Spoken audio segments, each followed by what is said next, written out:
Tidak hanya memfokuskan serangannya pada penghancuran parit dan personel militer Ukraina, pasukan Rusia juga cukup konsisten dalam menghancurkan kendaraan militernya di medan pertempuran. Terbukti dalam sebuah video yang ramai beredar di media sosial Telegram pada Kamis 21 November 2024. Dalam rekaman tersebut menunjukkan detik-detik penghancuran kendaraan militer pengangkut personel lapis baja Belanda YPR 765 di pinggiran timur kota Kurakovo. Brigade Artileri Pengawal ke-238 yang beroperasi tak membiarkan pasukan lawannya dapat beroperasi dengan tenang.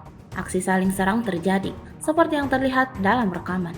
Insiden ini sekali lagi menambah daftar kerugian panjang yang didapatkan Angkatan Bersenjata Ukraina.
Download Tribun X sekarang, menghadirkan lokal menjadi Indonesia.